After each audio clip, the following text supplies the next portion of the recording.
Cowboys post-game show with our supersonic player of the game, the biggest reason the Cowboys are the NFC East Division champions today. In the history of the Dallas Cowboys, no player ever caught more passes in one game than Jason Witten caught today.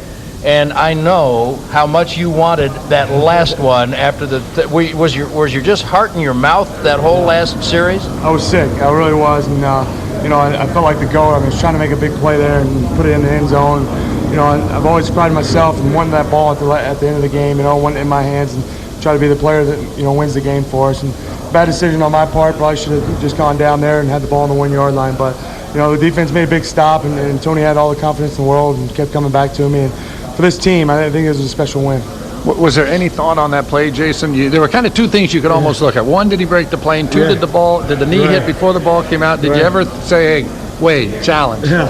Well, I was up in the air. There was so much adrenaline rushing there, and I didn't want to waste the timeout. So I thought more than my knee being down, I thought I was able to break the plane maybe, and I didn't want to waste that timeout. Thought we had time to still stop him. So I was hoping some of the coaches might have saved me and said that he was down, but unfortunately I was able to. They got the ball back, and then for our defense to stop them, come back and get that touchdown, that was special for me. Yeah, you did break the plane. It was with 18 seconds remaining in the game, though, on the next drive. Yeah.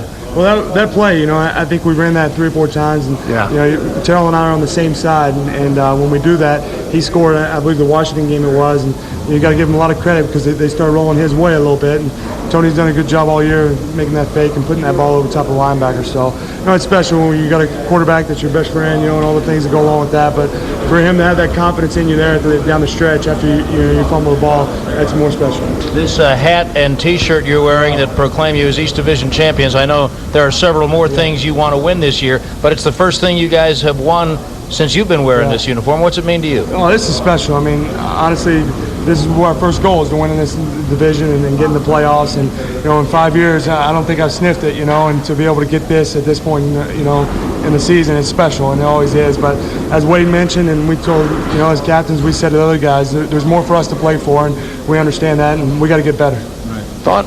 Thought ever crossed your mind, Jason, last year against Detroit, albeit at Texas Stadium in the last game of the year, you had that drive at the end of the game, and Tony got stopped at the 2. Ever cross your mind that, here we go, Detroit, needing that drive at the end, needing a touchdown? Yeah, well, it seemed like they had our number, and we didn't play great last year, obviously, and they took advantage of us. But there's something about this team that makes plays at the end of the game and keeps us, drives alive and gives us opportunities. And I think when you have number 9 back there at quarterback, he's always going to give you a chance. And there's a bunch of playmakers, so that's a great win for us. One other thing, and I know it's the team stuff that you're in for, but not only did you break the club record for most receptions in a game by any player today, you also now have more receiving yards in your career, which is 15 minutes old, than all the tight ends who have played for this franchise, and you're zeroing in on the most receptions. What does that mean to you? Well, that's special. This organization, this franchise, had a lot of great tight ends that played this game, and to be mentioned in the same breath as those guys, and you got so many of them, and then Jay Novacek, obviously, growing up and watching him play, and for me to be able to break that, it's always going to be special for me. We're getting pretty close to the day when those guys are going to be mentioned in the same breath with you. Congratulations. Our supersonic player of the game, Jason Witten. Congratulations. Thanks, guys. Thank you, Jason. Dallas Cowboys football will continue in a moment.